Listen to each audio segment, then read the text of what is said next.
어이 그 새끼. 봐봐! 봐봐 인가!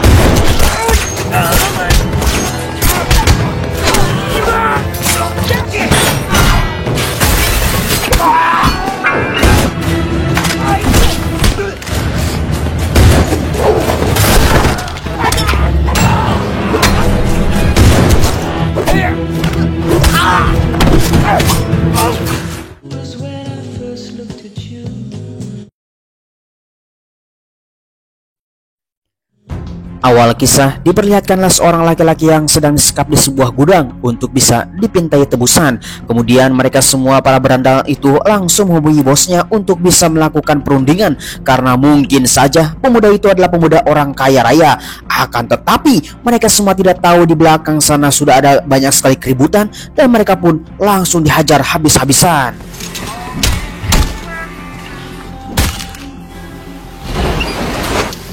Mereka!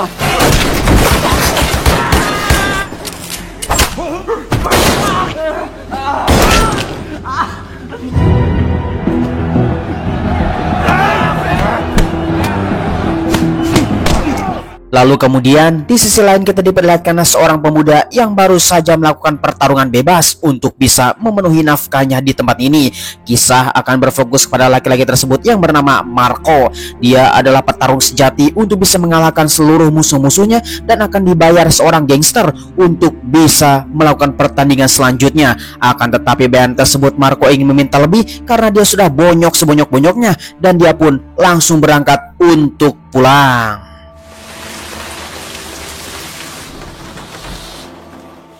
Singkat waktu, ketika sampai di rumah Marco dengan keadaan basah kuyup dan langsung menemui ibunya yang sedang sakit parah. Beginilah keadaan Marco yang sangat miskin untuk bisa mengobati penyakit ibunya dengan biaya yang sangat mahal. Ya, disinilah Marco tinggal. Panti asuhan Kim Kopino akan ditutup secara permanen pada tanggal 30 November karena kondisi keuangan dan akan rayot ataupun rubuh. Di sanalah Marco sedang melakukan obrolan bersama pengurus panti asuhan ini dan akan melakukan perbincangan untuk bisa menemukan sang ayah tercinta karena sudah lama pergi dan meninggalkan mereka semuanya. Mungkin saja sang ayah bisa membantu dan bisa mendapatkan uang yang banyak untuk bisa melengkapi kehidupan yang sangat sulit ini.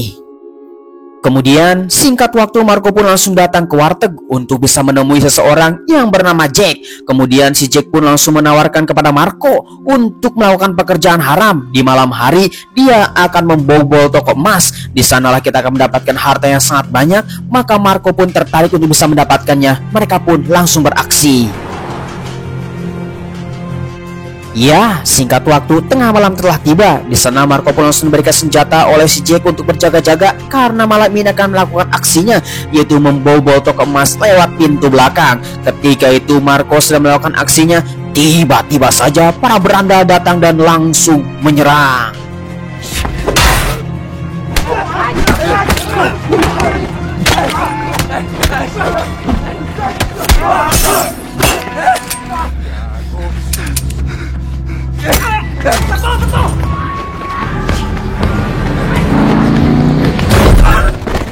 Anjir, memang sangat sial. Marco tertabrak oleh seseorang dan untungnya para berandal tersebut langsung pergi dan langsung melakukan perbincangan dengan seorang wanita.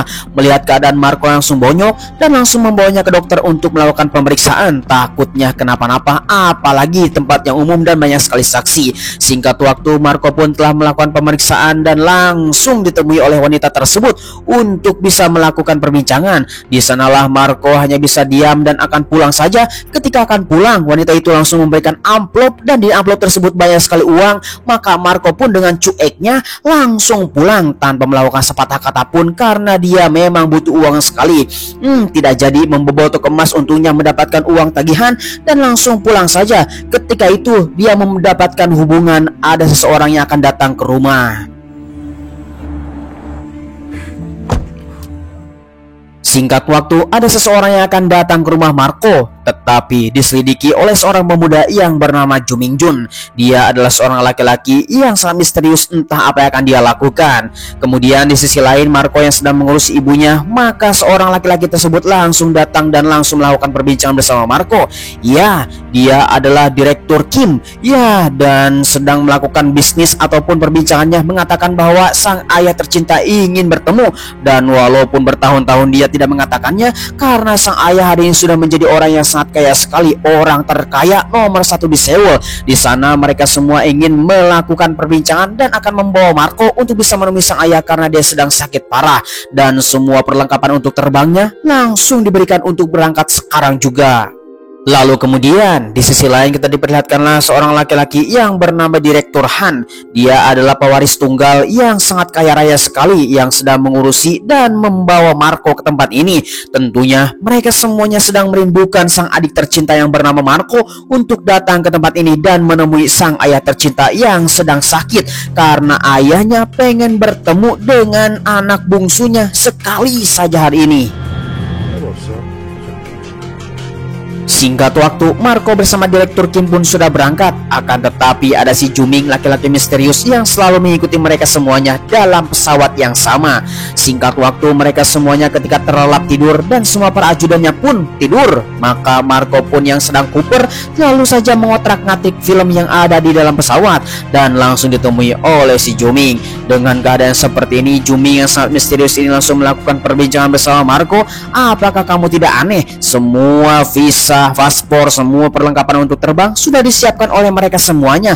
Termasuk juga apakah kamu tahu tujuan kamu datang ke Seoul ataupun menemui sang ayah tercinta? Apakah itu betul benar-benar sang ayah ataupun yang kalian yang cari? Tetapi di sana si Juming pun membuka pikiran Marco dengan keadaannya harus berhati-hati dan jangan sampai terprovokator oleh mereka semuanya karena mereka adalah orang asing bagi kamu semuanya. Ingatlah, saya adalah temanmu yang bernama Ju Mingjun yang akan selalu ada di sampingmu. Crazy fuck. 나도 지금 막 도착했어. Lalu kemudian ketika Marco sampai di bandara, ada dua orang wanita yang memperhatikannya dari kejauhan dengan niat ada sesuatu ataupun ada udang di balik gajah. Dengan keadaan seperti itu, mereka semua sudah menyiapkan semua yang telah diperhatikan oleh pemberangkatan Marco karena hari ini Marco adalah tamu kehormatan. Lalu kemudian kita diperlihatkanlah dua orang wanita yang sedang menargetkan Marco dan memperhatikannya dari kejauhan. Dengan melakukan rapat paripurna, mereka berdua akan melakukan pembunuhan terhadap Marco karena dinilai Marco adalah adik bungsu yang akan mendapatkan harta warisan yang sangat banyak. Dengan demikian, mereka pun langsung melakukan persiapan untuk bisa melakukan pembunuhan terhadap Marco dan menargetkan adik mereka semuanya. Dengan demikian, mereka pun langsung bergerak.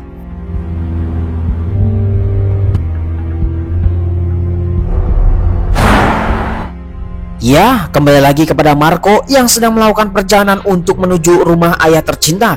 Dengan demikian, mereka semuanya terus menyusuri hutan, gunung, dan lembah.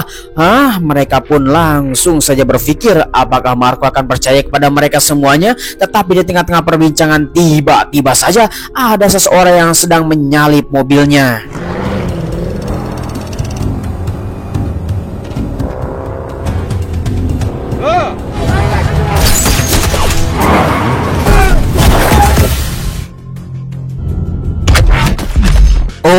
Edas sekali, Juming pun langsung menghajar mereka semua yang berada dalam mobil kecuali Marco yang disisakan selamat dari kecelakaan itu.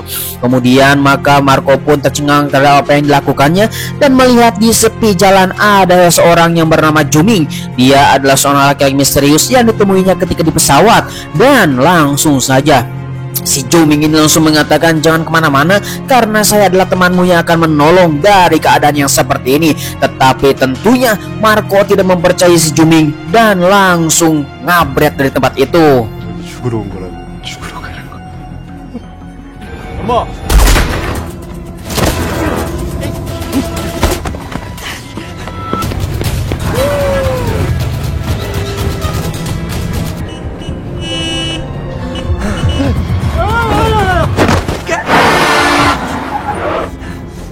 Si Singkat waktu, para konco-konco dan ajudannya telah menemukan Direktur Kim yang sudah mati dalam kecelakaan yang sangat mengerikan dan langsung menemui bosnya, yaitulah Direktur Han. Nah, mengetahui hal yang seperti itu, maka Han pun sangatlah kejam untuk bisa melakukan apa yang dia inginkan, karena mereka semuanya pasti ada seseorang yang telah menghalangi untuk bisa kedatangan Marco, sang adik tercinta. Dengan demikian, mereka semua langsung melakukan persiapan untuk melakukan peperangan. Mungkin saja orang tersebut adalah orang yang profesional yang sedang menghalangi rencana Direktur Han ini untuk bisa mendapatkan Marco datang ke sini. Singkat waktu, Marco pun sudah datang ke suatu kota dan terus aja berjalan dari pengejaran si Juming. Datang ke suatu kota, ada telepon genggam dan langsung menemuinya untuk bisa menghubungi seseorang. Maka Marco pun langsung mengetikkan nomor yang berada di dalam sakunya untuk bisa melakukan dan meminta pertolongan. Akan tetapi ketika semua diketik nomor tersebut, tiba-tiba saja Marco tersambung kepada seorang wanita yang sangat misterius.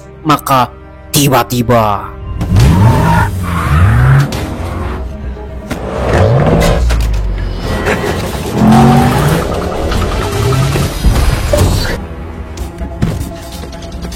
전문가.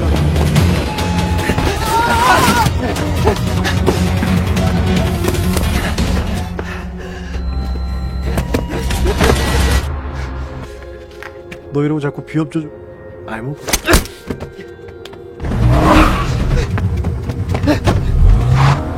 Oh, edan sekali. Untung saja wanita tersebut langsung datang tepat waktu dan menyelamatkan Marco dari pengejaran si Juming. Dan ketika dilihat-lihat, ternyata wanita tersebut adalah orang yang telah menabraknya ketika beberapa waktu yang lalu dan membawanya ke dokter. Mungkin saja dia adalah orang yang baik menurut si Marco. Dengan keadaan yang seperti ini dalam perjalanan, tiba-tiba saja Direktur Han dan para konco-konconya mengetahui ada seseorang yang telah membawa si Marco. Maka mereka pun langsung berbalik untuk bisa melakukan pengejaran. Dengan keadaan yang seperti ini, mereka semua langsung dikejar oleh para konco-konconya Direktur Han untuk bisa mendapatkan Marco kembali. Akan tetapi wanita tersebut adalah wanita pembunuh bayaran yang sudah disewa oleh seseorang. Mereka pun langsung bertempur.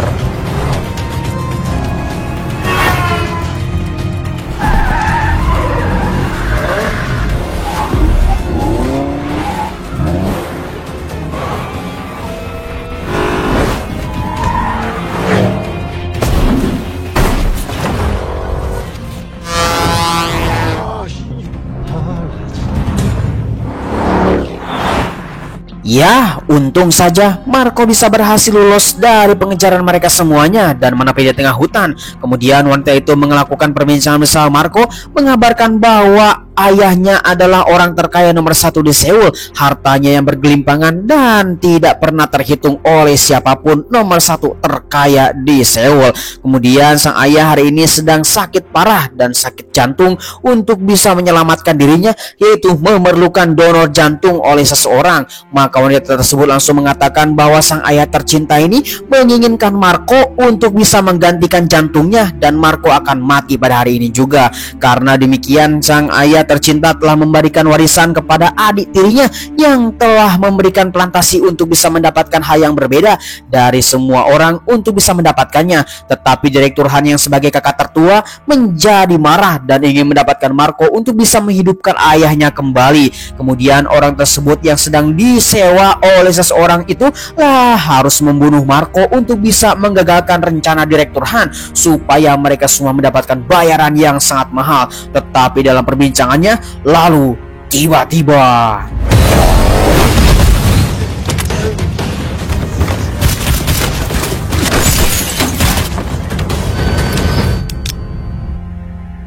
적당히. untung saja ada kesempatan, Marco pun langsung turun ke jalan dan akan pergi dari tempat ini lalu kabur. Tetapi nasib sial terus saja menimpa Marco. Di tepi jalan ada seseorang yang bergerombolan mobil. Tentunya dia adalah seseorang yang telah mencari Marco, yaitu adalah Direktur Han bersama para konco-konconya. Tentu saja ini adalah kesempatan bagi mereka semuanya untuk bisa menangkap Marco. Akhirnya Marco pun telah ditangkap.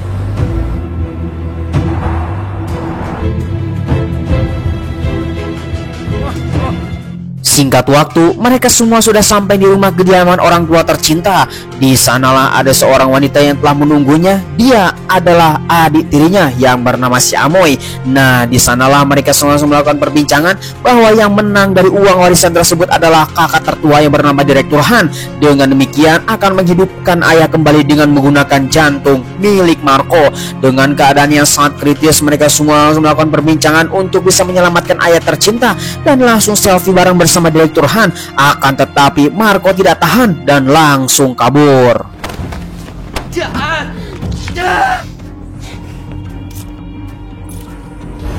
Oh, tanpa banyak bacot, mereka semua para dokter profesional pun langsung mengeksekusi Marco untuk bisa mendodorkan jantungnya kepada ayah tercinta. Di sanalah mereka semuanya, Direktur Han pun akan mandi terlebih dahulu karena lama untuk pengerjaan ini adalah 9 jam dengan keadaan normal. Akan tetapi Marco pun langsung tersadar ketika sudah dibius ataupun dianestesi. Tiba-tiba saja Marco tersadar, mereka semua langsung panik. 회장님부터 확인해. 정신 들어?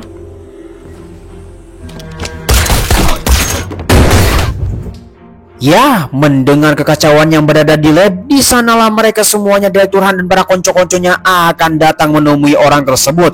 Maka Marco pun langsung melakukan perbincangan bersama ayah tercinta. Ayah mana yang akan mengorbankan anaknya untuk kepentingan dirinya? Dia adalah orang yang sangat kejam dan Marco pun tidak terima terhadap hal yang seperti itu. Dengan keadaan yang seperti ini, genting pun mulai terjadi. Mereka semuanya, para konco-konco Direktur Han pun sudah akan menyerang dengan persenjataan yang sangat lengkap. Maka Juming yang telah menyelamatkan Marco, di sanalah mereka mendapatkan ide yang sangat cemerlang untuk bisa menyanda Marco dan membentukkan mereka semuanya untuk bisa mentransferkan uang senilai 10 juta dolar kepada si Juming karena ini adalah penyanderaan. Dengan demikian mereka semuanya dengan melakukan perbincangan yang sangat ketat, mau tidak mau mereka harus bisa melakukan hal yang berbeda. Tetapi di belakang sana si Amoy yang sudah mendapatkan senjata dan langsung menyerang mereka semuanya. Tiba-tiba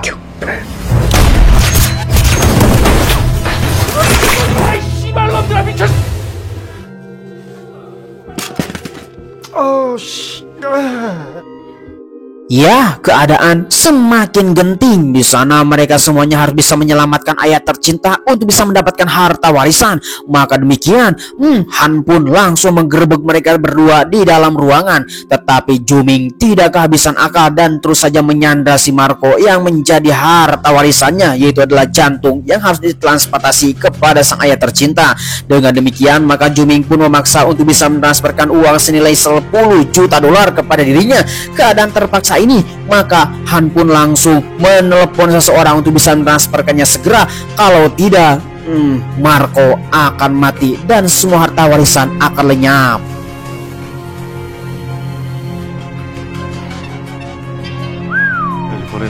Singkat waktu, uang 10 juta dolar telah diterima oleh Juming. Kemudian mereka semua telah mendapatkan Marco untuk bisa dieksekusi hari ini juga karena harus bisa menyelamatkan sang ayah tercinta. Akan tetapi dengan keadaan seperti ini, maka Juming pun akan pulang saja. Tetapi keadaan kakinya sudah tertembak. Dengan demikian, maka Han pun tidak akan pernah membiarkan Juming bebas. 어이 그 새끼.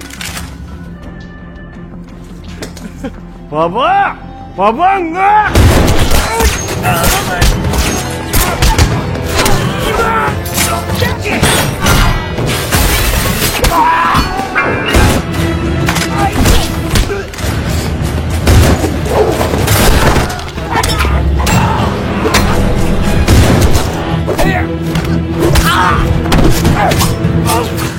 Anjir, pertarungan yang sangat edas. Mereka semuanya langsung membantai para konco-konconya Direktur Han dengan keadaan yang sangat mengerikan. Tentunya mereka semua langsung mengobrak-ngabrik dan Han pun dalam keadaan kritis dan akan modar di tempat ini. Dengan keadaan yang seperti ini, mereka semuanya telah mendapatkan uang 10 juta dolar dan tentunya mereka pun akan pulang. 벨트하고 뒤로.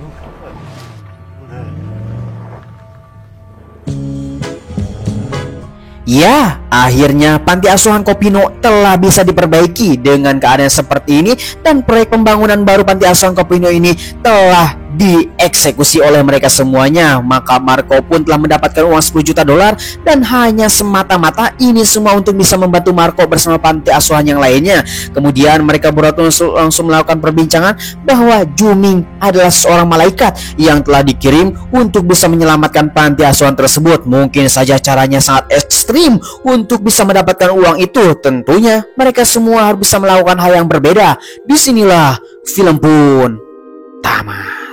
친구야. Fuck. 야.